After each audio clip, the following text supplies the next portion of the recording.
I'm Sarah Chen, and at 28, I thought I had finally found my place in this world. Until my cousin Victoria's wedding reception, where a single seating chart destroyed everything I believed about my family's love and a chance encounter, with the best man revealed a secret that would change everything. Before we jump back in, tell us where you're tuning in from, and if this story touches you, make sure you're subscribed, because tomorrow I've saved something extra special for you. The morning started like any other Saturday in September, with golden sunlight streaming through my apartment windows in downtown Seattle. I had spent 3 hours getting ready, carefully curling my dark hair and applying makeup that would photograph well. The emerald green dress hanging on my closet door was my favorite, one I had saved for months to buy because I knew it would be perfect for such a special occasion. Victoria had always been more than a cousin to me. She was like the sister I never had, and her wedding to Marcus felt like a celebration I had been anticipating for over a year. Before we jump back in, tell us where you're tuning in from, and if this story touches you, make sure you're subscribed, because tomorrow, I've saved something extra special for you. Growing up in the small town of Millbrook, nestled between rolling hills and pine forests about 2 hours east of Seattle, my family had always been everything to me. The Chen family gatherings were legendary in our community, with my grandmother's sprawling farmhouse serving as the center of our universe every holiday and special occasion. My parents, David and Helen, ran the town's only bookstore, a cozy place filled with the scent of old paper and fresh coffee that attracted readers from neighboring towns. I spent countless afternoons there as a child, reading in the corner while my mother helped customers find their next great adventure between pages. My younger brother Kevin was the golden child, the one who could do no wrong in our parents' eyes. 3 years younger than me, he had inherited our father's easy charm and our mother's quick wit, making friends effortlessly wherever he went. While I was studious and quiet, preferring books to parties, Kevin was the social butterfly who brought home stories of his latest adventures and new friendships. Our parents doted on him, celebrating every small achievement as if he had conquered the world, while my accomplishments seemed to blend into the background noise of daily life. Victoria was different. The daughter of my mother's sister, Aunt Patricia, she had always seen something in me that others seemed to miss.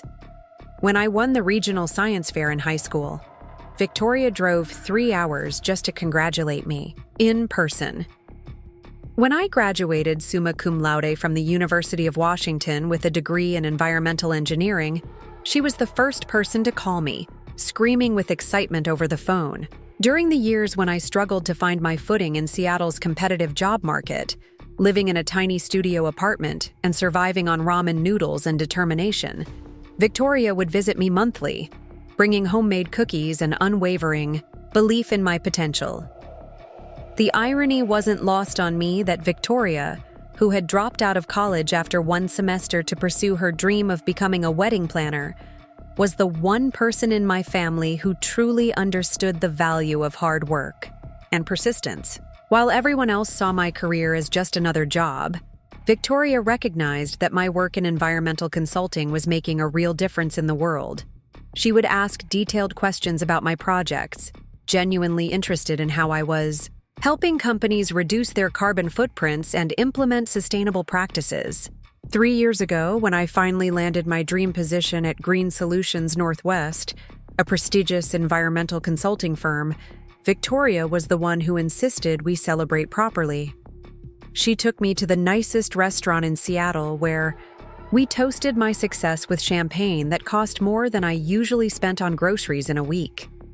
That night, she made me promise that no matter how successful I became, I would never forget where I came from or the people who loved me unconditionally. The engagement announcement came last spring during one of our traditional family Easter gatherings. Victoria had been dating Marcus Sullivan for 2 years, and while everyone liked him well enough, the proposal still came as a surprise. Marcus was a successful real estate developer, tall and handsome with the kind of confident smile that put people at ease instantly. He came from old Seattle money, the kind of family whose name appeared on buildings and charity event invitations throughout the city.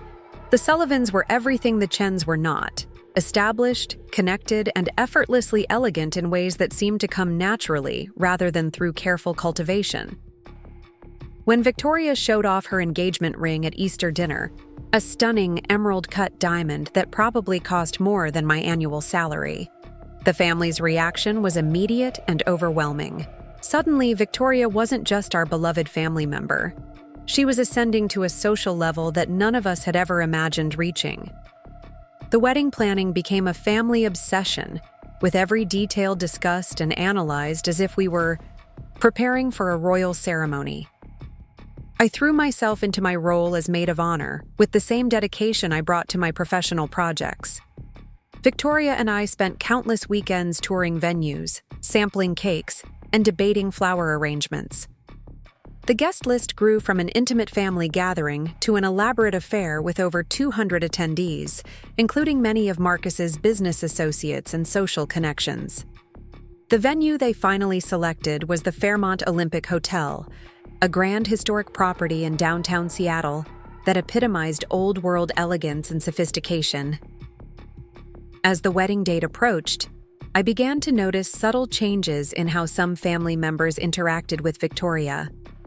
Suddenly, everyone wanted to be her closest confidant, offering opinions and advice with an enthusiasm that bordered on desperation. Cousins who had barely spoken to her in years were volunteering to help with wedding preparations, hoping to secure coveted invitations to what was clearly going to be the social event of the year. The dynamics that had always existed within our extended family became more pronounced, with various relatives jockeying for position in what felt increasingly like a hierarchy based on perceived importance and social standing. My own relationship with Victoria remained unchanged, or so I thought.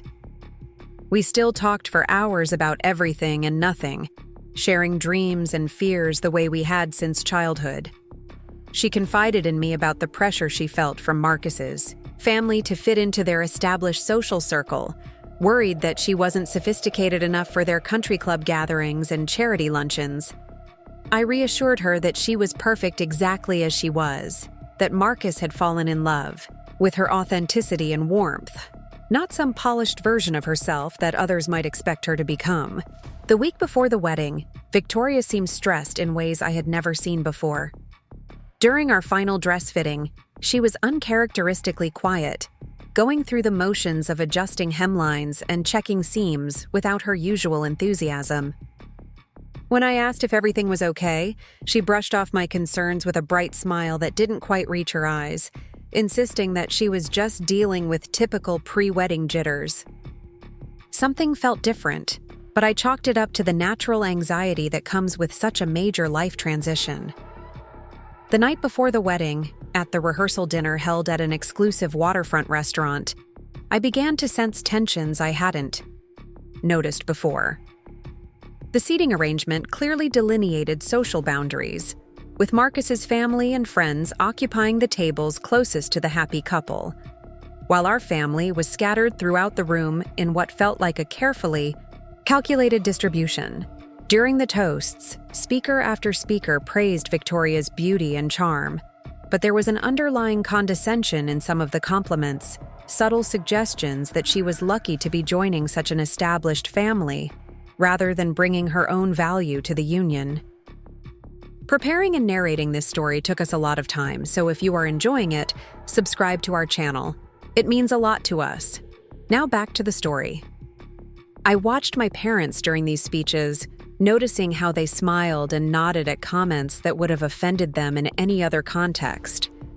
My father, who had built his bookstore from nothing and prided himself on treating every customer with equal respect regardless of their background, sat quietly as one of Marcus's uncles made jokes about small-town values and simple pleasures. My mother, who had taught me that intelligence and character mattered more than wealth or status, laughed politely at observations about how refreshing it was to meet people who weren't caught up in the Seattle social scene. The morning of the Dao's EI wedding dawned crisp and clear, with the kind of perfect September weather that made Seattle feel like the most beautiful city in the world.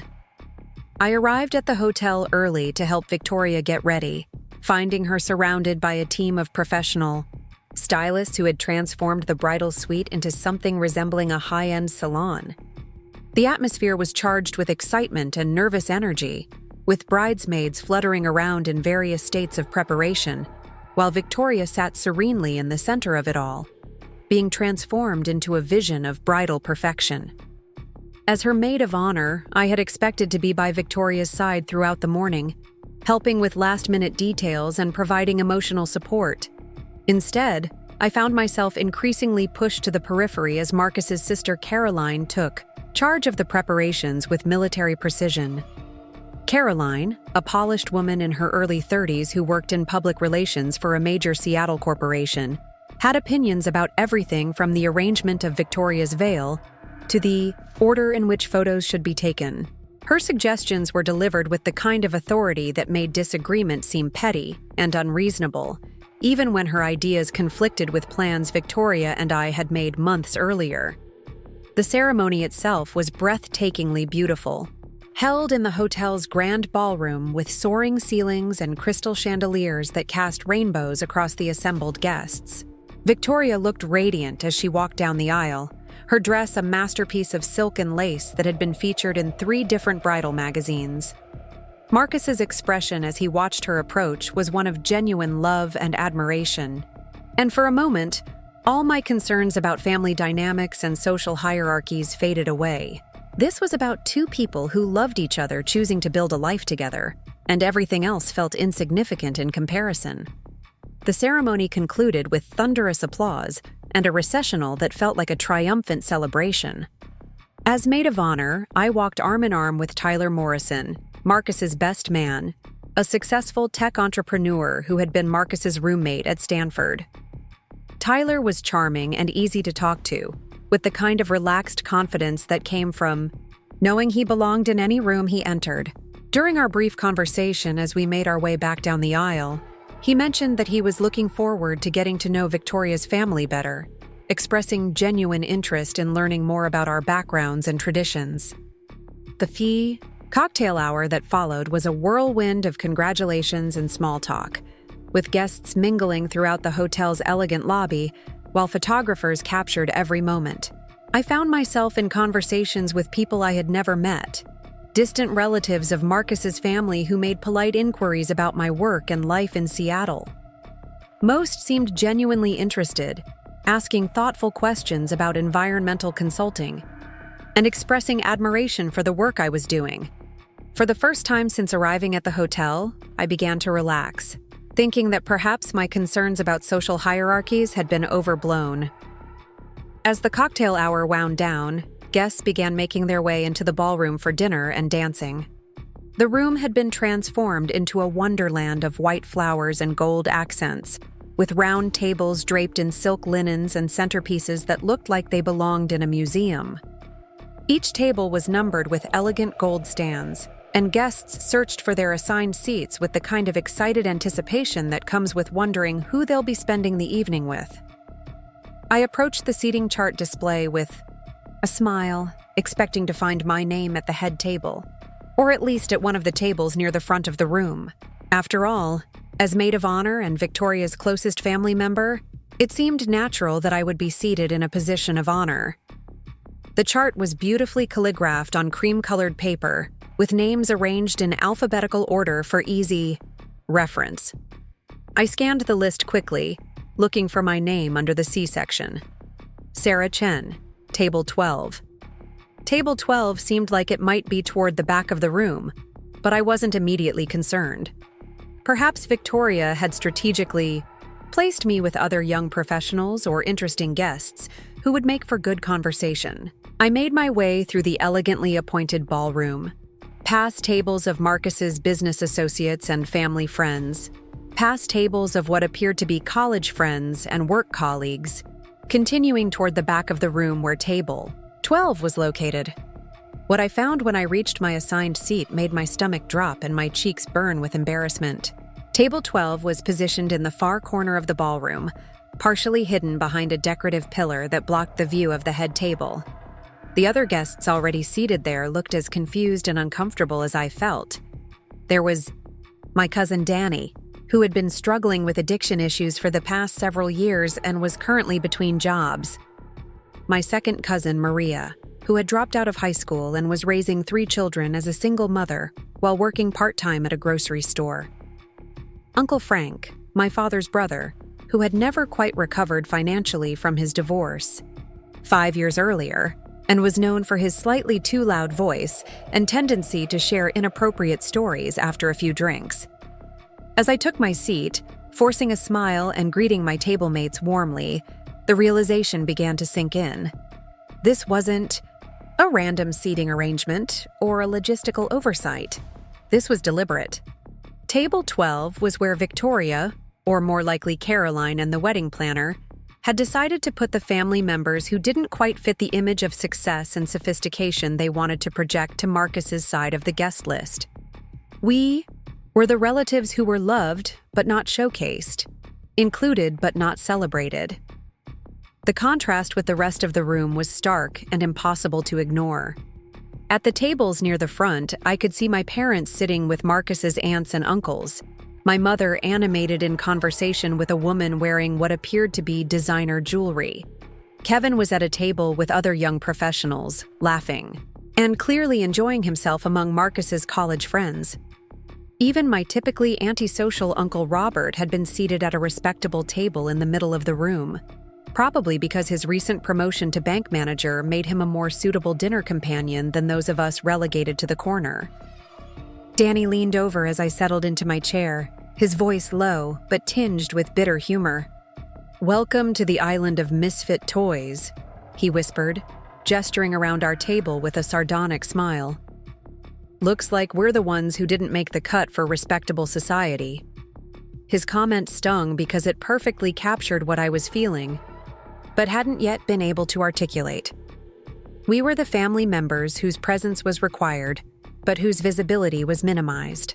Loved enough to be invited, but not valued enough to be prominently displayed. Maria, overhearing Danny's comment, tried to lighten the mood with her characteristic optimism.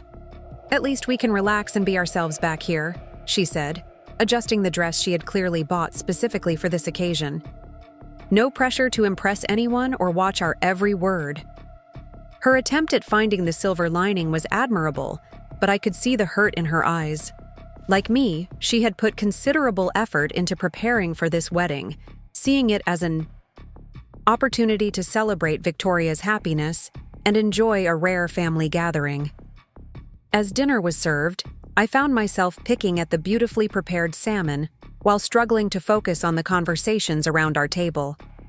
The food was exquisite, clearly the result of careful planning and significant expense, but it might as well have been cardboard for all the pleasure I was able to take from it.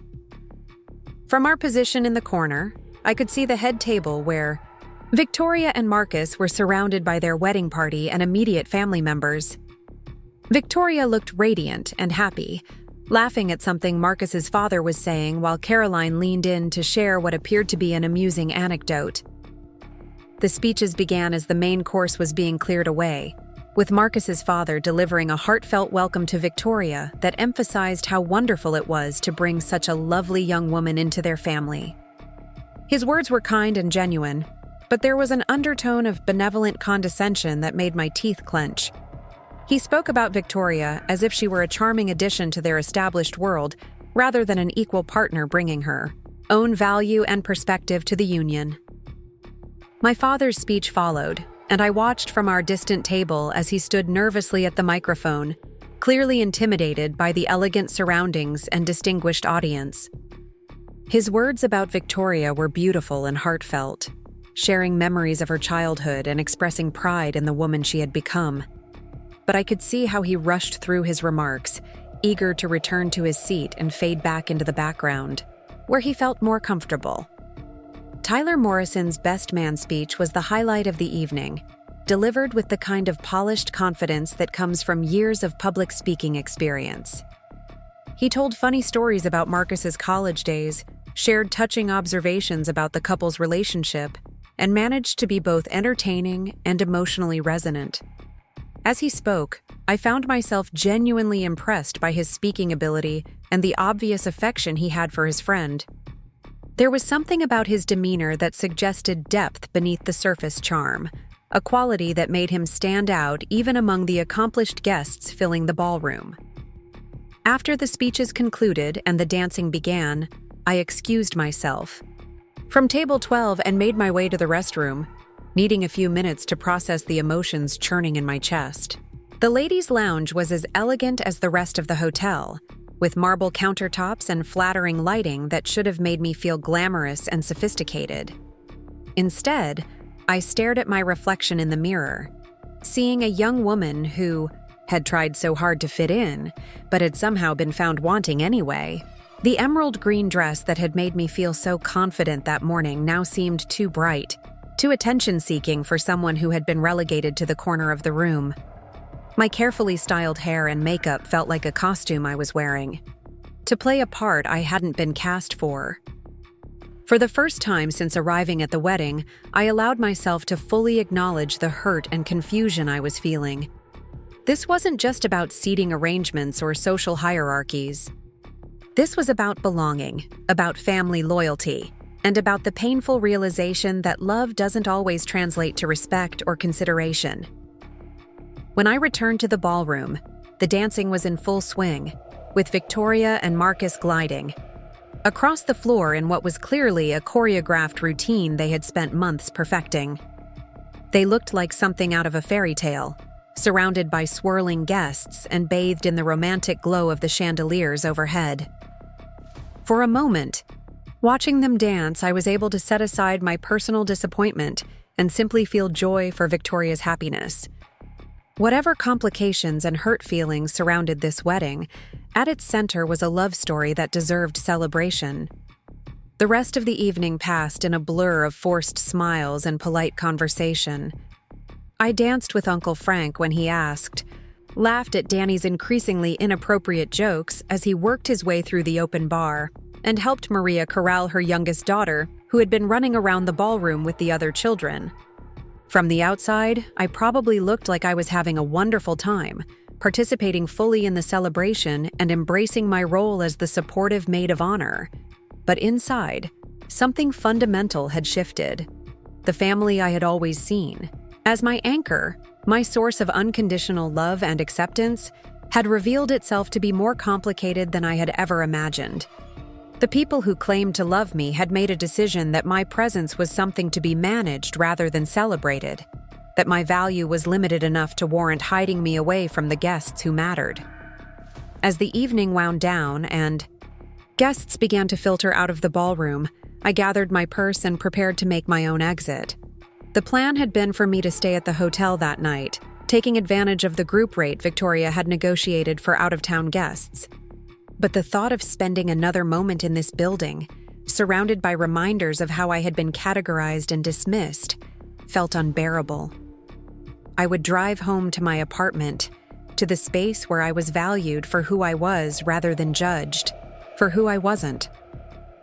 I was walking through the lobby toward the parking garage when a voice called out behind me. Sarah Chen?" I turned to find Tyler Morrison approaching, having changed out of his formal tuxedo into a casual button-down shirt and slacks.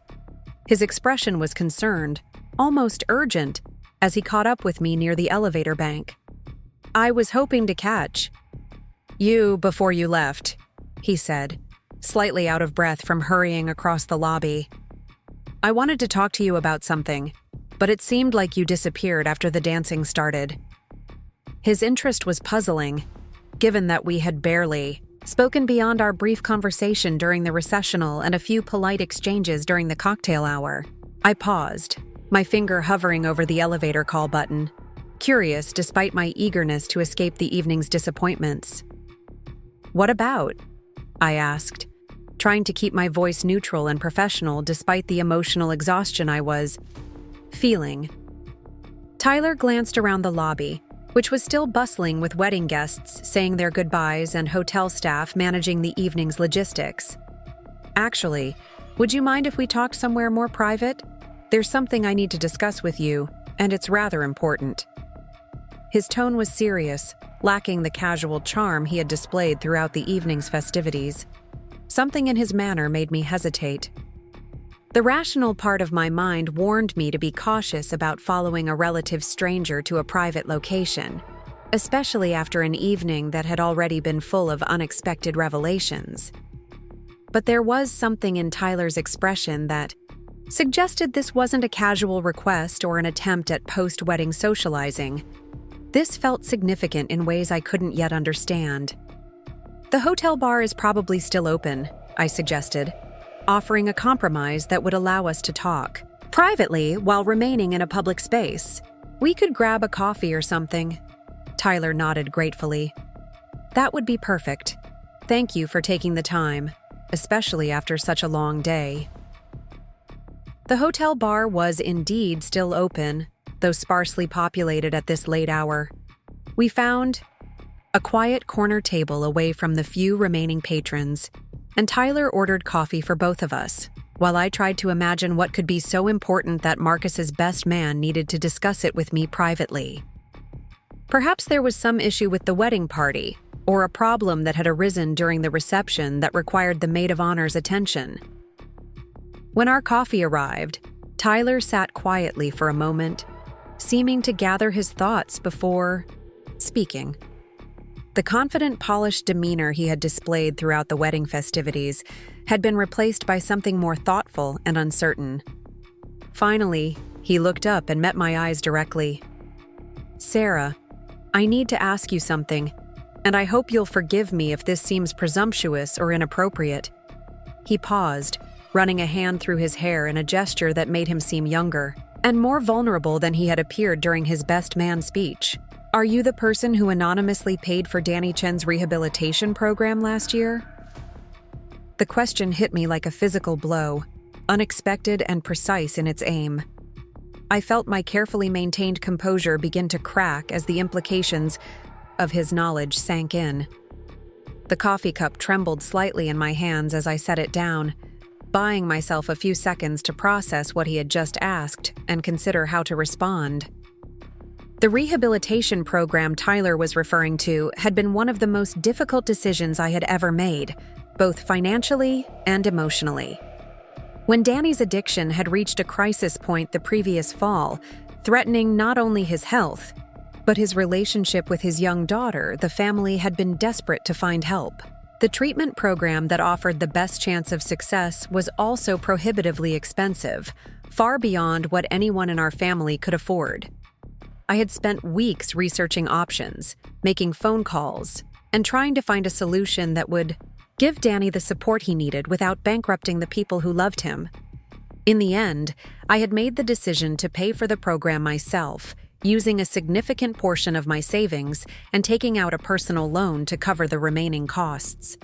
The total had been nearly $30,000, more money than I had ever spent on anything other than my education. But watching Danny struggle with his demons while his daughter wondered why Daddy was sick all the time had made the financial sacrifice feel not just worthwhile, but essential. The anonymity had been crucial to me for several reasons. I didn't want Danny to feel burdened by obligation or guilt about accepting help, and I didn't want other family members to feel pressured to contribute amounts they couldn't afford.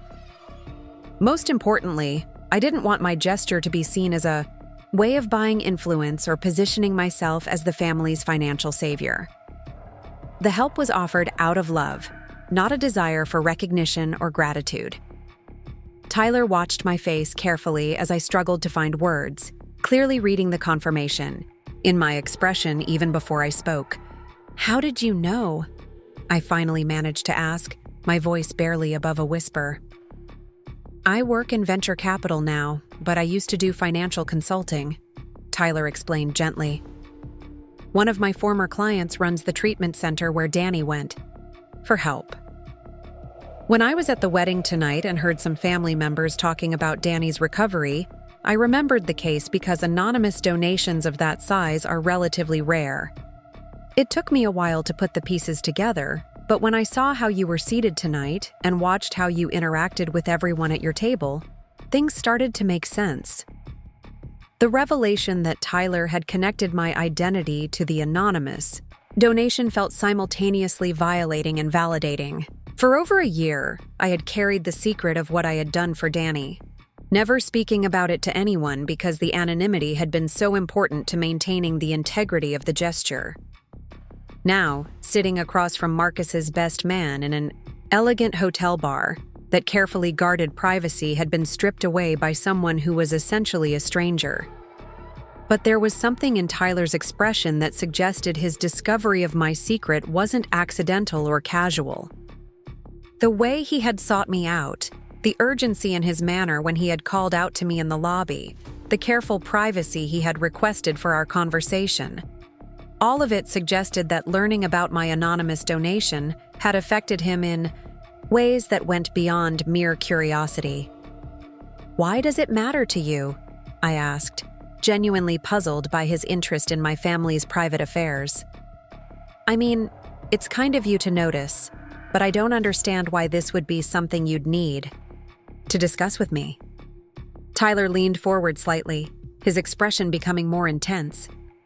"Because," he said quietly, "I've spent the entire evening watching how your family treated you, and it's been driving me crazy. Here you are, someone who has made incredible sacrifices for people you love, and you're stuck at a table in the corner like you're some kind of embarrassment. It's not right, Sarah. It's not right at all." His words hit me with unexpected force, validating feelings I had been trying to suppress throughout the evening. To hear someone else acknowledge what I had experienced, to have an outsider recognize the unfairness of my treatment, felt both relieving and overwhelming. I had spent so much energy trying to convince myself that the seating arrangement didn't matter, that I was being overly sensitive about family dynamics that were probably more complex than I understood. "The seating chart wasn't my decision," I said quietly, though even as I spoke the words I realized how defensive they sounded. Victoria would never have intentionally hurt me like that. Tyler's expression softened, but his conviction didn't waver. "Maybe not intentionally, but it happened, and someone in your family allowed it to happen. Someone made a decision that your feelings and your dignity were less important than managing appearances for Marcus's side of the family."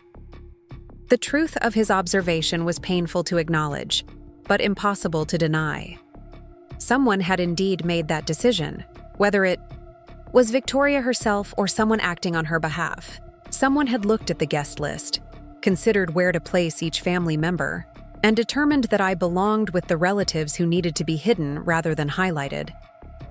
"I keep thinking about what I would have done differently," Tyler continued, his voice growing more passionate. "If I had a family member who had made the kind of sacrifice you made for Danny, I would want everyone to know how proud I was of them. I would want them seated at the head table, not hidden away like some kind of secret." His words stirred something in me that I had been trying to suppress all evening. The hurt and confusion I had been feeling began to crystallize into something sharper and more focused. For the first time since discovering my assigned seat, I allowed myself to feel genuinely angry about how I had been treated. Not petulant or self-pitying, but righteously indignant about the injustice of the situation. We sat in silence for several minutes, both lost in our own thoughts as the weight of the evening's revelations settled between us. The hotel bar was growing quieter as the last of the wedding guests made their way to their rooms or their cars, leaving us increasingly alone with our conversation and its implications. Finally, Tyler spoke again, his tone more hesitant than before. "Sarah, I hope you don't think I'm overstepping by bringing this up. I know we barely know each other, and this really isn't any of my business. But I couldn't watch what happened tonight and just pretend I didn't notice. You deserved better than that."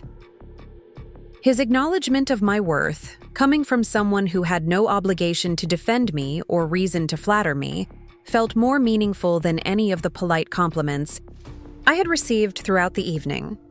Tyler Morrison, successful entrepreneur and member of Seattle's social elite, had seen value in me that my own family had chosen to downplay. "Thank you," I said finally, meeting his eyes directly for the first time since he had asked about the anonymous donation. "You didn't have to say anything," but I'm glad you did. I've been feeling like I was crazy for being upset about the seating arrangement, like I was making something out of nothing. You weren't making something out of nothing, Tyler assured me firmly. What happened tonight was real, and your feelings about it are completely valid. The question now is what you're going to do about it. His question hung in the air between us, loaded with implications I wasn't yet ready to fully consider. What was I going to do about it? For my entire life, I had been the family member who smoothed over conflicts, who accepted whatever role was assigned to me without complaint, who prioritized family harmony over personal feelings. The idea of actually addressing what had happened, tonight of demanding better treatment or setting boundaries with people I loved, felt both terrifying and necessary. As I sat there in the quiet hotel bar, processing the most emotionally complex evening of my life, I realized that Tyler's question had illuminated something I hadn't fully understood before. This wasn't just about a wedding seating chart or hurt feelings. This was about respect, about recognition, and about the courage to demand both from the people who claimed to love me. The conversation with Tyler had awakened something in me that I hadn't even realized was sleeping. For the first time in my life, I was beginning to understand that love without respect was incomplete, that family loyalty couldn't be one-sided, and that sometimes the most loving thing you can do is refuse to accept treatment that diminishes your worth. But understanding these truths and acting on them were two very different things, and as Tyler and I finally parted ways in the hotel lobby, I knew that the real challenge was just beginning. The drive back to my apartment that night felt like traveling through a different world than the one I had inhabited just hours earlier. The city lights blurred past my window as I navigated the empty streets, my mind replaying every moment of the conversation with Tyler and the painful realization of how my own family had categorized me. By the time I pulled into my parking space, the clock on my dashboard read nearly 2 a.m, but sleep felt impossible with so many thoughts racing through my head.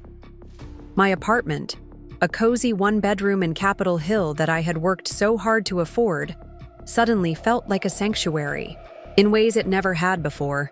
The familiar surroundings, decorated with plants I had nurtured and books I had collected over years of careful budgeting, reminded me of who I was outside of family expectations and social hierarchies. Here, surrounded by evidence of my own accomplishments and independence, I could begin to process what had happened and what it meant for my future. I changed out of the emerald green dress that had once made me feel so confident and into my most comfortable pajamas, then made myself a cup of tea and settled onto my couch with the notebook I used for work planning. If I was going to make sense of this situation, I needed to approach it with the same methodical analysis I brought to my environmental consulting projects. The emotions were too overwhelming to process without some kind of structure. At the top of a fresh page, I wrote wedding seating analysis and began documenting everything I could remember about the evening. Who had been seated where, what conversations I had overheard, which relatives had been placed prominently, and which had been relegated to the periphery. As the list grew longer, patterns began to emerge that I hadn't noticed while living through the experience in real time. Table 1 through 8 had been populated with Marcus's family and their closest friends, successful professionals and established Seattle families whose presence lent prestige to the occasion. Tables 9 and 10 had featured Victoria's college friends and work colleagues, young professionals who projected success and sophistication. My parents had been strategically placed at table 6, where they could represent our family respectably, without drawing too much attention to their small-town origins. Kevin had been seated at table 11 with other young professionals, his natural charm and easy social skills making him a safe choice for mixing with Marcus's circle. Even Uncle Robert, despite his sometimes awkward personality, had been deemed appropriate for table 7 based on his recent career advancement. The pattern was clear and deliberate. Family members had been sorted based on their perceived social value and their ability to enhance, rather than detract from the image Victoria and Marcus wanted to project. Table 12, my table, had been reserved for the family members whose presence was required by love and obligation, but whose visibility needed to be minimized. Danny with his addiction history, Maria with her single motherhood and limited education, Uncle Frank with his loud voice and tendency toward inappropriate humor, and me. But what had I done to earn that placement? What about my life or accomplishments had marked me as someone to be hidden rather than showcased? The more I thought about it, the more I realized that my relegation to table 12 wasn't about any specific failure or embarrassment. It was about something more subtle, but equally damaging. I had been categorized as someone whose success didn't matter because it didn't serve the family's broader social ambitions. My work in environmental consulting, despite its importance and my genuine passion for it, wasn't glamorous in the way that impressed Marcus's circle. My lifestyle, focused on sustainability and thoughtful consumption rather than luxury and display, didn't project the kind of image that elevated the family's social standing. I was successful, but my success was quiet and meaningful rather than flashy and impressive. I was accomplished, but my accomplishments served the greater good rather than advancing personal wealth or status. In a family that was suddenly concerned with appearances and social positioning, these qualities had become liabilities rather than assets. I had been hidden not because I was a failure, but because my version of success didn't align with the narrative they wanted to tell about themselves. This realization was both liberating and heartbreaking. Liberating because it meant there was nothing inherently wrong with me or my choices. Heartbreaking because it revealed how little my family truly understood or valued what mattered to me. The anonymous donation to Danny's treatment program, which Tyler had somehow discovered, represented everything about my character that should have made my family proud. Instead, those same qualities had apparently made me someone to be managed, rather than celebrated. The next morning brought a flurry of text messages from family members, all variations on the same theme of what a beautiful wedding it had been and how lovely Victoria had looked. My mother's message was particularly effusive, gushing about the elegant venue and the gracious way Marcus's family had welcomed us into their circle. Kevin texted photos from the reception, including several of himself dancing with attractive young women from Marcus's social set. Even Uncle Frank, despite his placement at the misfit table, sent a message about how much he had enjoyed the premium open bar and elegant dinner. Notably absent from this chorus of post-wedding enthusiasm was any message from Victoria herself. No thank you for being such a wonderful maid of honor. No acknowledgement of all the time and effort I had put into helping plan her special day. No recognition of the role I had played in making her wedding dreams come true. The silence felt deliberate, as if she were avoiding a conversation she knew needed to happen but wasn't ready to face. I spent the morning cleaning my apartment and running errands, trying to maintain some sense of normalcy, while my thoughts continued to circle around the previous evening's revelations. Every mundane task felt surreal, as if I were going through the motions of my regular life while everything fundamental had shifted beneath the surface. The grocery store cashier who complimented my environmental consulting work when she saw my company logo on my reusable shopping bag seemed to understand my value better than my own family had the night before. By afternoon, I had made a decision that both terrified and energized me. I was going to confront Victoria directly about the seating arrangement and what it represented. Not in anger or accusation, but with the honest communication that had always been the foundation of our relationship. If there was any hope of preserving what we had built together over the years, it would require addressing what had happened rather than pretending it didn't matter. I called Victoria's cell phone, expecting to reach voicemail since I assumed she would be busy with post-wedding activities or honeymoon preparations.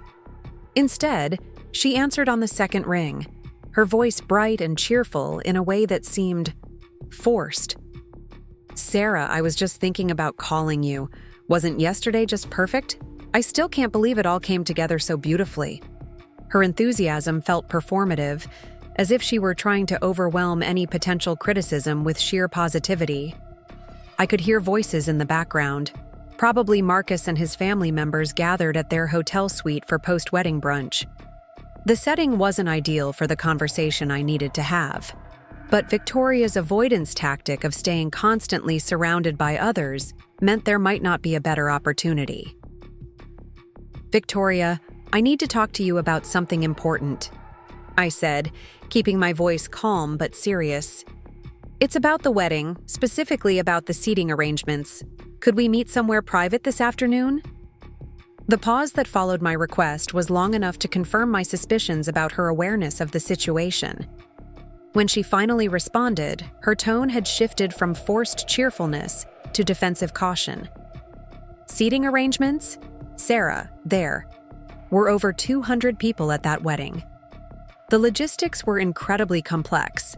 If there was some kind of mix-up, or if you weren't happy with where you were placed, I'm sure we can talk about it. But honestly, I had very little control over those details." Her immediate deflection to logistics and lack of control told me everything I needed to know about her awareness of what had happened. This wasn't a mix-up or an oversight that could be explained away with complexity and delegation. This had been a conscious decision, whether made by Victoria herself or by someone acting with her knowledge and approval. "This isn't about logistics, Victoria," I said firmly. "This is about respect and family values." I was seated at table 12 with Danny, Maria, and Uncle Frank, while Kevin was placed with your college friends, and our parents were given a respectable table in the middle of the room. I need to understand how those decisions were made and what they say about how you view me. Another long pause, during which I could hear muffled conversation in the background as Victoria apparently stepped away from her group to continue our call privately. When she spoke again, her defensive tone had been replaced by something that sounded almost pleading. "Sarah, you're making this into something bigger than it needs to be. The seating chart was put together by Caroline and the wedding planner. I trusted their judgment about how to arrange everyone appropriately." "Appropriately?" I repeated, letting the word hang in the air between us. "What exactly does that mean, Victoria? What made it appropriate to hide me in the corner while showcasing other family members? What criteria were used to determine who belonged where?" "You're being dramatic, Sarah. Table 12 wasn't hidden or banished or whatever you're imagining. It was just another table at the reception. Everyone was included in the celebration." Her words carried the kind of dismissive tone I had heard from family members my entire life whenever I raised concerns about unfair treatment or asked for explanation of decisions that affected me. The familiar pattern of minimizing my feelings and redirecting blame activated something in me that had been building since my conversation with Tyler. For the first time in my relationship with Victoria, I refused to accept her attempt to dismiss my concerns as oversensitivity or misinterpretation. "Victoria, I need you to stop deflecting and actually engage with what I'm telling you." Tyler Morrison approached me after the reception because he had noticed how I was treated and wanted to discuss it. "A complete stranger could see that something was wrong with how your family handled the seating arrangements." The mention of Tyler's name seemed to shake Victoria's composure in a way that my own complaints had not. "Tyler Morrison? Marcus's best man? What exactly did he say to you?" There was a new urgency in her voice, a concern that suggested Tyler's opinion carried weight that mine apparently did not. "He said that watching how my family treated me during the reception had been driving him crazy all evening," I replied, sharing Tyler's exact words and their impact on me. "He said I deserved better than being hidden away like I was some kind of embarrassment. And you know what, Victoria? He was right." The silence that followed was different from the previous pauses in our conversation. This wasn't Victoria buying time to formulate a response or deflection. This was the silence of someone confronting an uncomfortable truth they had been trying to avoid. When she finally spoke, her voice was smaller and less certain than it had been throughout our call. "Sarah, I never meant for you to feel hidden or embarrassed. The seating arrangements were complicated, and there were so many factors to consider. Marcus's family had specific expectations about how things should be organized, and I was trying to balance everyone's needs and preferences. Her admission that Marcus's family had specific expectations about organization was the first honest thing she had said during our conversation, and it revealed the heart of the problem. The seating arrangements hadn't been about logistics or family dynamics. They had been about managing appearances for Marcus's family and their social circle, with our family members sorted based on their perceived value in that context. "What about my needs and preferences, Victoria?" I asked quietly. "What about the fact that I'm your maid of honor and one of the most important people in your life? What about the fact that I spent countless hours helping you plan this wedding and supporting you through every decision and stress? Where did those considerations fit into the balancing act?" "Of course you're important to me, Sarah. You're like a sister to me, and I never wanted you to feel otherwise." Her words carried genuine emotion, but they also revealed the fundamental disconnect between her feelings and her actions. If I was truly like a sister to her, if I was genuinely important, then my treatment at the wedding had been even more inexcusable. If I'm like a sister to you, then why was I treated worse than Kevin, who barely helped with wedding planning and spent most of the engagement period making jokes about your relationship? The comparison was harsh but necessary, highlighting the inconsistency between her expressed feelings and her actual behavior. Victoria's response was barely audible, her voice thick with emotion. "Because Kevin fits in better with Marcus's friends. Because he's charming and social and makes conversation, easily with people he doesn't know. Because his job in marketing sounds impressive when you describe it at parties. Because he doesn't ask complicated questions about ethics and sustainability that make people uncomfortable." Her honesty was both devastating and validating. She had finally articulated what I had suspected but hoped wasn't true.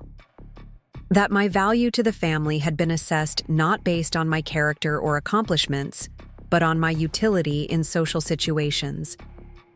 Kevin's superficial charm had been deemed more valuable than my genuine substance, his conventional success more impressive than my meaningful work.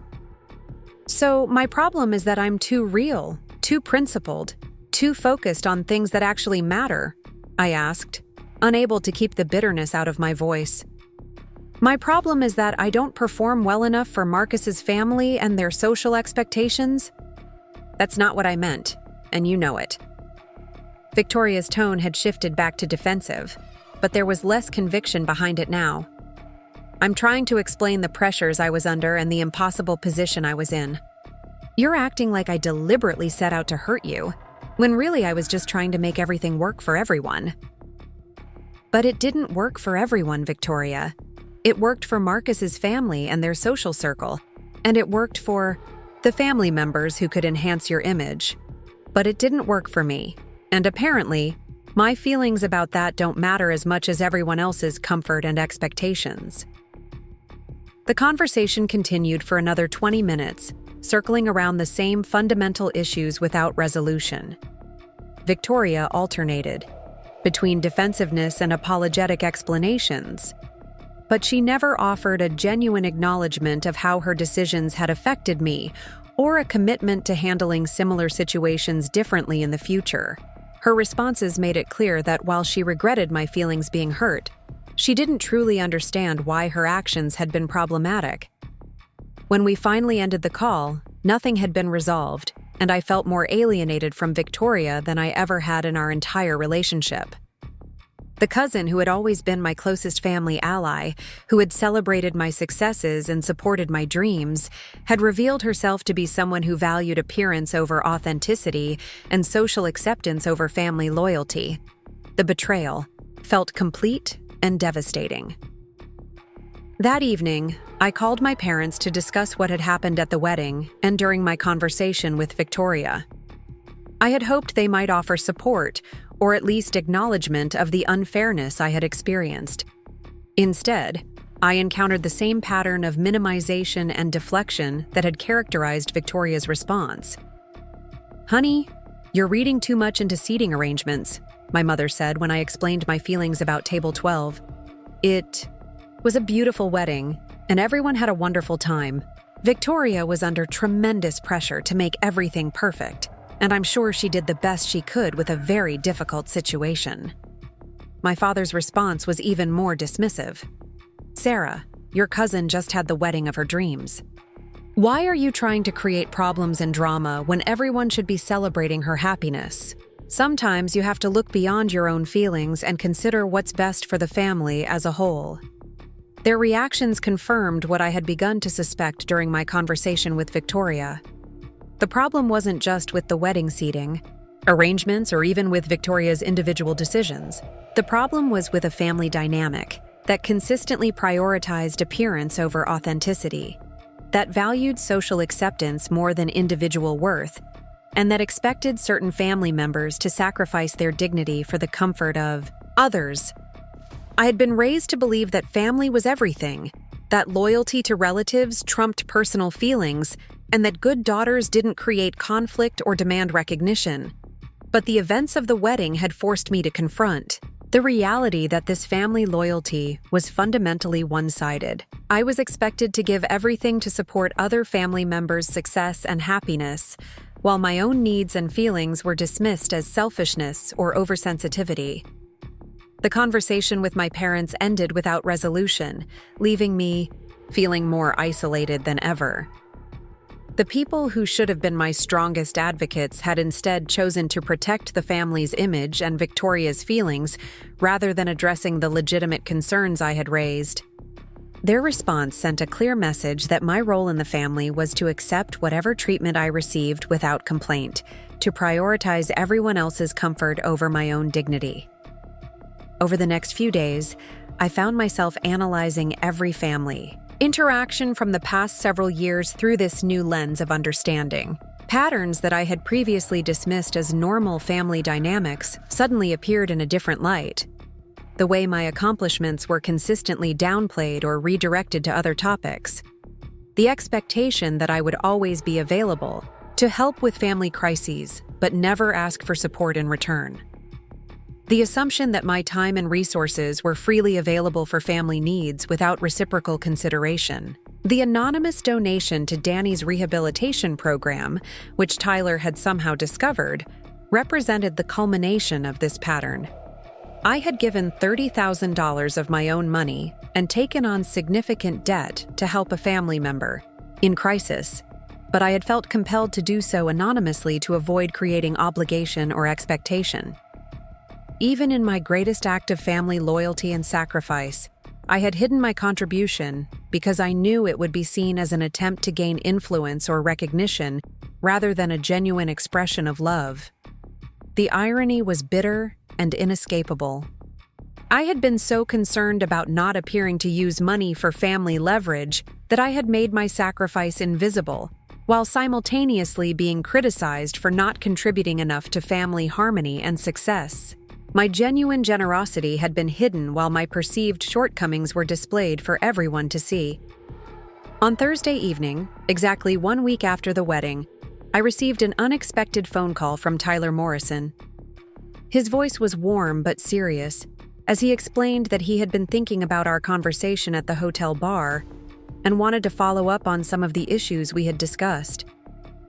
He asked if I might be available to meet for coffee that weekend, explaining that there were some things he wanted to share with me that might be relevant to my situation. I agreed to meet him Saturday afternoon at a coffee shop in Fremont, curious about what additional insights he might have and grateful for the perspective of someone outside my family system. When I arrived at the designated location, I found Tyler already seated at a corner table, 2 cups of coffee waiting, and a manila folder beside him on the table. "Thank you for agreeing to meet with me," he said as I sat down across from him. "I've been thinking about our conversation all week, and there are some things I think you should know about the wedding planning process and your family's role in the decisions that were made." Tyler's expression was serious as he opened the manila folder and removed several sheets of paper. "I need to preface this by saying that Marcus asked me to keep some of this information confidential. But after watching what happened to you at the wedding and hearing how your family has responded to your concerns, I think you deserve to know the truth about how those decisions were made." He slid the first document across the table to me, and I recognized it as a seating chart draft with handwritten notes in the margins. This is the original seating arrangement that Victoria and Marcus created together about 6 weeks before the wedding. As you can see, you were originally placed at table 4, right next to the head table with the other members of the wedding party and immediate family. I studied the document carefully, seeing my name clearly written next to table 4, along with Victoria's other close friends and Marcus's siblings. The placement was exactly what I would have expected given my role as maid of honor and my relationship with the bride. "What happened to change it?" I asked, though I suspected I already knew the answer. Tyler pulled out a second document, this one bearing the letterhead of an expensive wedding planning company.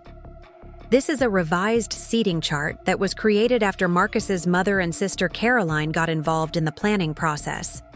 They hired their own wedding consultant to review the arrangements and make recommendations for better social integration between the two families." The second seating chart showed the final arrangement that had been used at the wedding, with my name moved to table 12 and other family members redistributed based on what appeared to be social and professional criteria.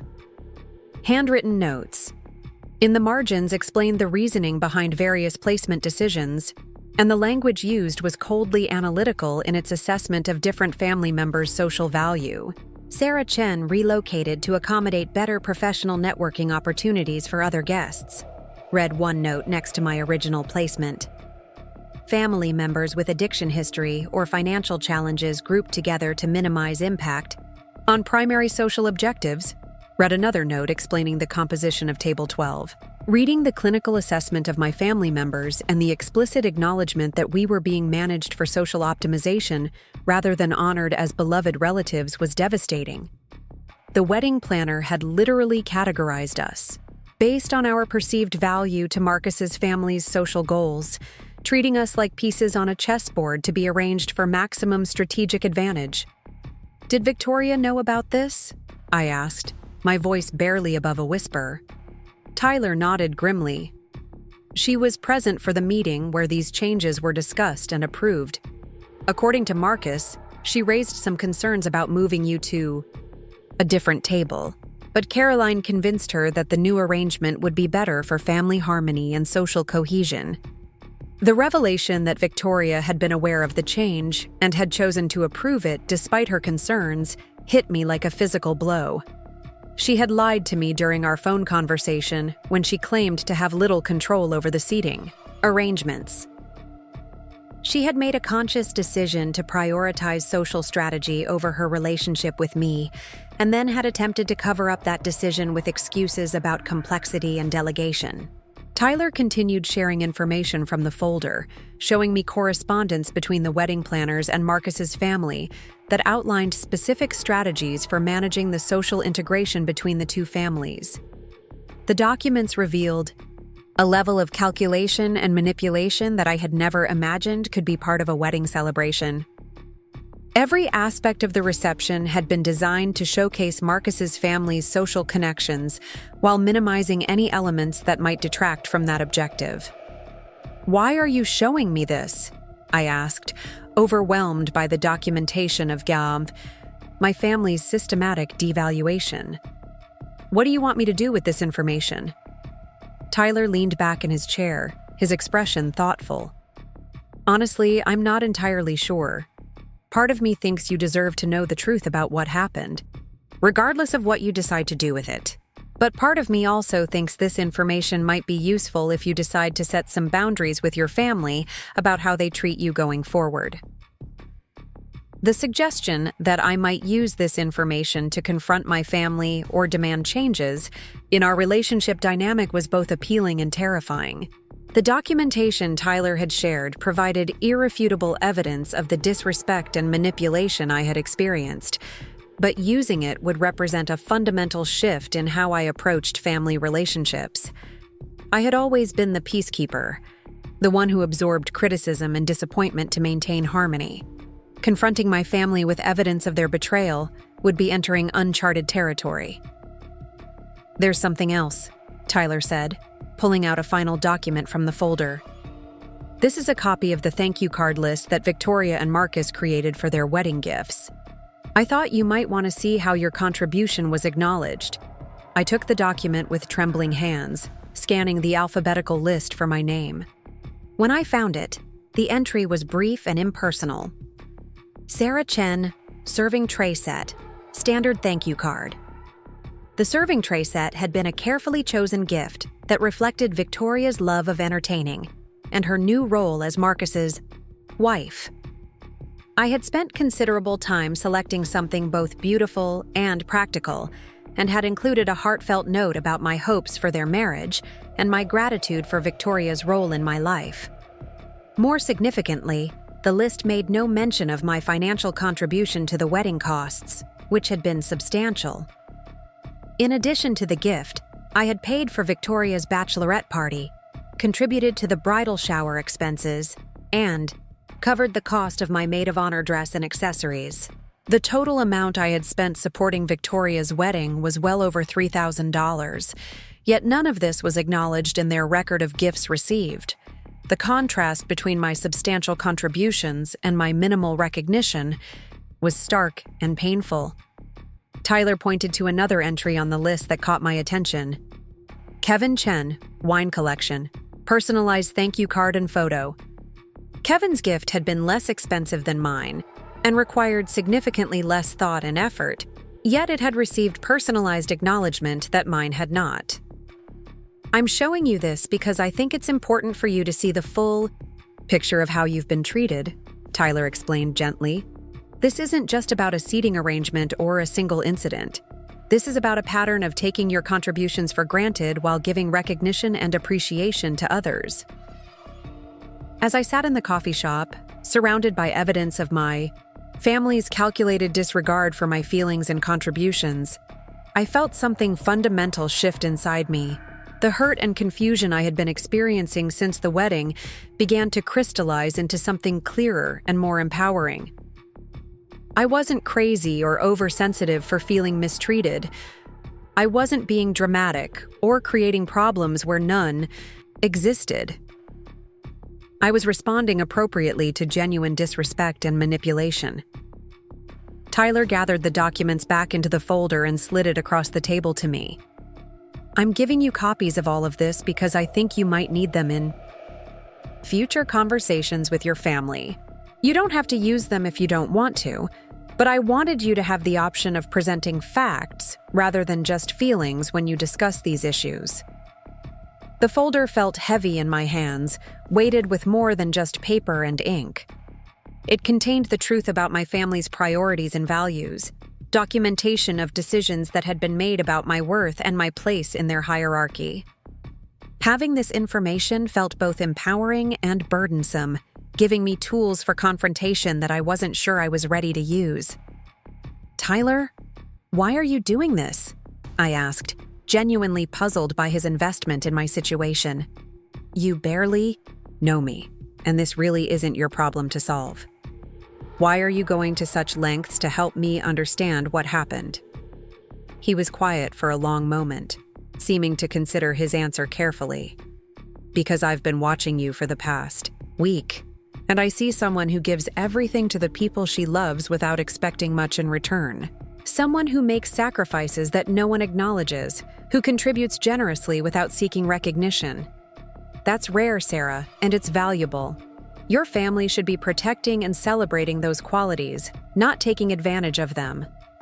His words struck me with unexpected force, articulating something I had never been able to express about my own experience. I had always felt like I was giving more than I received in family relationships, but I had been taught that this was normal and even admirable. The idea that my generosity and self-sacrifice might be qualities worth protecting rather than exploiting was revolutionary. I also see someone who's incredibly accomplished and successful in her own right, but who's been conditioned to minimize her achievements and apologize for taking up space, Tyler continued. You've built an impressive career doing work that actually matters. You've made meaningful contributions to your community and your family, and you've maintained your integrity and values despite pressure to compromise them.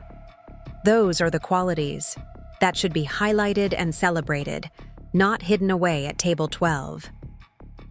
Our conversation continued for another hour, with Tyler sharing insights about family dynamics and social manipulation that helped me understand my situation from new perspectives. His background in business and his outsider's view of my family provided clarity that I couldn't achieve from within the system. He helped me see that the patterns I had experienced weren't normal or healthy, that functional families didn't operate through calculation and strategic positioning. As we prepared to leave the coffee shop, Tyler made one final observation that stayed with me long after our meeting ended. "Sarah, the anonymous donation you made for Danny's treatment program tells me everything I need to know about your character. You gave $30,000 of your own money to help someone you love, and you did it without seeking recognition or gratitude. That's the kind of person families should be built around, not someone who gets hidden away when appearances matter." The drive home from our meeting gave me time to process everything Tyler had shared and to consider what I wanted to do with the information and perspectives he had provided. The documentation in the folder beside me on the passenger seat represented a crossroads in my relationship with my family. I could continue as I always had, accepting whatever treatment I received and prioritizing family harmony over personal dignity. Or I could use this information to demand better treatment and establish boundaries that protected my worth and contributions. For the first time in my life, I felt truly empowered to choose the latter option. The evidence Tyler had provided gave me facts to support my feelings, validation for my concerns, and tools for demanding change. More importantly, his recognition of my value and his outsider's perspective had helped me see myself and my situation more clearly than ever before. That evening, I sat at my kitchen table with Tyler's folder open in front of me, planning my next steps with the same methodical approach I brought to complex environmental consulting projects. If I was going to confront my family about their treatment of me, I needed to be strategic and prepared. I needed to know exactly what I wanted to say, what outcomes I hoped to achieve, and what boundaries I was prepared to enforce. The conversation with Tyler had given me more than just information and validation. It had given me permission to value myself as much as I valued others, to expect respect rather than simply hoping for it, and to demand that my contributions be acknowledged rather than taken for granted. For the first time in my adult life, I felt ready to fight for my place in my family, rather than simply accepting whatever place was assigned to me. As I began drafting talking points for conversations with Victoria and my parents, I realized that Tyler's intervention had catalyzed something that had been building inside me for years. The wedding seating arrangement had been the visible symbol of deeper issues, but the real problem was my own acceptance of treatment that diminished my worth. Changing how my family treated me would require first changing how I allowed myself to be treated. The folder of documentation would be my backup plan, evidence to present if my family attempted to dismiss or minimize my concerns as they had in previous conversations. But my primary strategy would be to clearly communicate my expectations and boundaries, to make it clear that continued relationship with me would require genuine respect and acknowledgement of my contributions. I went to bed that night feeling more determined and focused than I had since the wedding. Tomorrow, I would begin the process of reclaiming my value and demanding the treatment I deserved from the people who claimed to love me. The conversation with Tyler had shown me that my feelings were valid, my contributions were significant, and my worth was not dependent on other people's recognition. Now I needed to make sure my family understood these truths as well. The Monday morning after my meeting with Tyler, I woke up with absolute clarity about what needed to happen. I called in sick to work, knowing I needed this day to have the conversations that would reshape my family relationships forever. The folder of documentation sat on my kitchen counter like a loaded weapon, ready to deploy if my family continued their patterns of denial and deflection. I started with Victoria, calling her at 9 sharp when I knew she would be alone in her new apartment with Marcus at work. This time, there would be no background voices or convenient distractions to derail our conversation.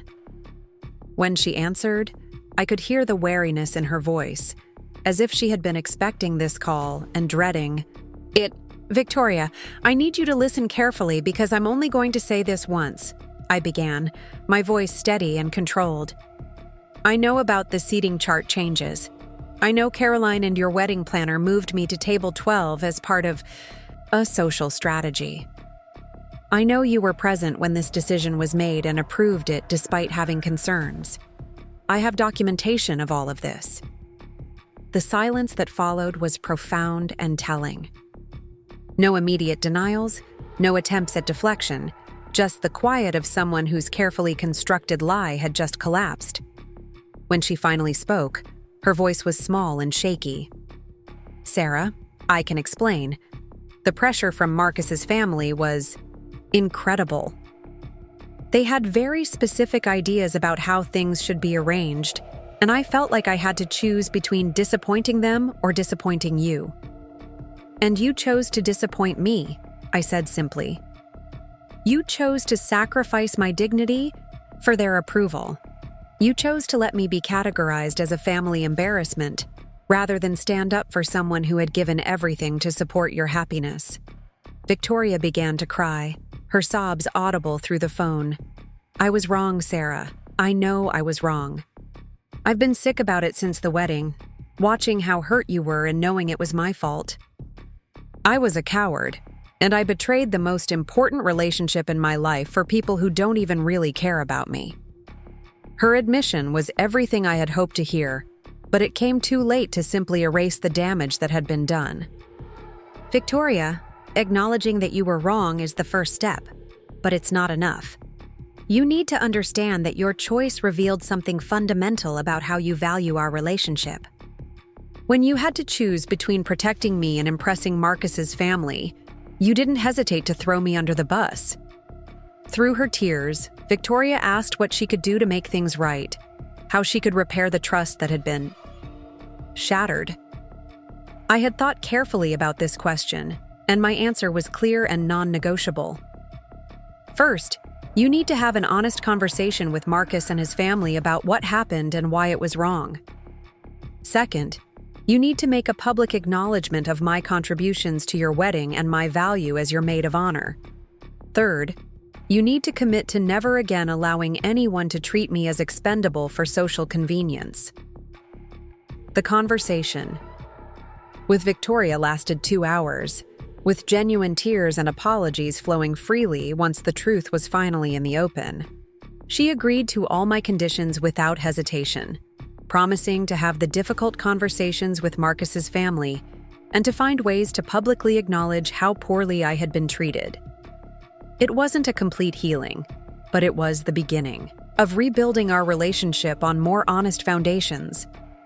My conversation with my parents that afternoon was more challenging because they had invested years in the family dynamic that positioned me as the accommodating daughter who never made waves.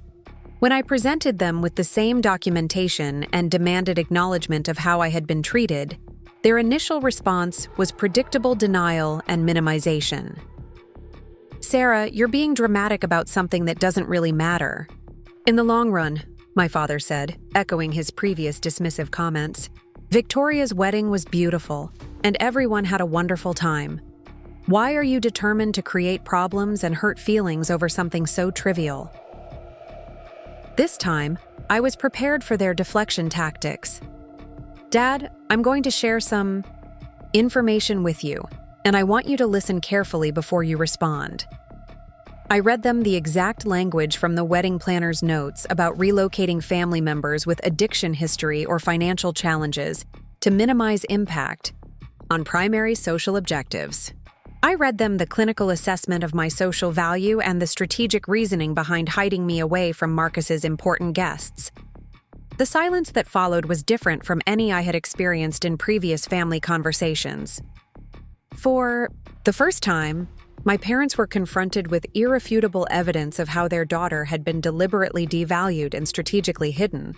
They couldn't dismiss this as oversensitivity or misinterpretation because the wedding planner's own words laid out the calculated nature of the decisions. My mother was the first to speak, her voice thick with emotion. Oh, honey, I had no idea it was this calculated. I thought there might have been some awkwardness with the arrangements, but I never imagined anyone would write about you like this, like you were a problem to be managed. My father's response was slower in coming, but when he finally spoke, there was genuine anger in his voice directed at Victoria and Marcus's family rather than at me. This is unacceptable, Sarah. No one should treat my daughter like she's some kind of embarrassment to be hidden away. I'm appalled that Victoria allowed this to happen, and that we didn't see it clearly enough to intervene. The shift in my parents' understanding was immediate and complete. Once they were confronted with documentation, they couldn't dismiss or explain away. They began asking questions about other instances where I might have been treated unfairly, expressing guilt about times they had minimized my concerns or failed to advocate for me adequately. The conversation became less about the wedding specifically, and more about establishing new patterns of family interaction that prioritized respect and recognition. Over the following weeks, the changes in my family relationships were dramatic and sustained. Victoria followed through on all her commitments, having difficult conversations with Marcus and Caroline about their wedding planning decisions, and posting a heartfelt public acknowledgement of my role in making her wedding possible. She wrote about my years of support, my financial contributions, and my value as both a maid of honor and a cousin, explicitly apologizing for allowing me to be treated poorly at her reception. Marcus, to his credit, was horrified when he learned the full extent of what had happened and immediately called to apologize personally. He admitted that he had been too focused on managing his family's expectations and had failed to consider how their social strategies were affecting Victoria's loved ones. He promised that future family events would be handled with greater sensitivity and respect for everyone involved. My parents became fierce advocates for recognizing my contributions and ensuring I was treated with the respect I deserved at all family gatherings. They began actively highlighting my accomplishments and pushing back against any family member who attempted to minimize my value or take my support for granted. The change in their approach was so significant that other relatives began commenting on how proud they seemed of my success and how protective they had become of my interests. The transformation extended beyond just my immediate family. Danny, when he learned about my anonymous donation to his treatment program, was overwhelmed with gratitude and guilt about never having properly thanked me. He insisted on setting up a payment plan to repay the money, despite my protests that the gift had been given freely. His recovery had been successful largely because of the quality treatment program I had funded, and his gratitude became a source of family pride rather than hidden charity. 6 months after Victoria's wedding, I found myself at Kevin's birthday celebration, held at an upscale restaurant in downtown Seattle. The difference in how I was treated was striking and validating. I was seated at the head table with immediate family members, consulted about menu choices and event planning, and publicly thanked for my contributions to making the celebration special. Kevin himself made a point of acknowledging my support and expressing appreciation for my guidance throughout his career development. The most significant change was in my own behavior and expectations. I stopped automatically saying yes to every family request, instead evaluating whether my time and resources were being respected and valued. I began asking for acknowledgement of my contributions rather than hoping they would be noticed. I started declining requests that felt exploitative or one-sided, explaining that my availability was contingent on mutual respect and appreciation. Tyler and I had developed a genuine friendship based on mutual respect and shared values. He became someone I could talk to about family dynamics and professional challenges, offering perspectives that helped me maintain the boundaries I had established. His initial intervention at Victoria's wedding had catalyzed changes that improved not just my family relationships, but my overall sense of self-worth and personal empowerment. The lesson I learned through this experience was profound and lasting. Family love that requires you to diminish yourself or accept disrespect isn't really love at all. True family relationships should celebrate your worth, not manage it for convenience. Setting boundaries and demanding respect isn't selfish or divisive. It's necessary for building relationships that actually support and nurture everyone involved. Looking back on Victoria's wedding now, I see it as the catalyst that forced long overdue conversations about respect, recognition, and family values. The painful revelation of how I had been categorized and hidden became the beginning of building more authentic relationships with people who finally understood my true worth. Sometimes the most loving thing you can do for your family is refuse to accept treatment that allows them to take you for granted. The seating chart that was designed to hide me away actually became the document that set me free to demand better. And the best man who noticed my value when my own family had overlooked it became the friend who helped me reclaim my rightful place at every table that mattered. Up next, you've got 2 more standout stories right on your screen. If this one hit the mark, you won't want to pass these up. Just click and check them out.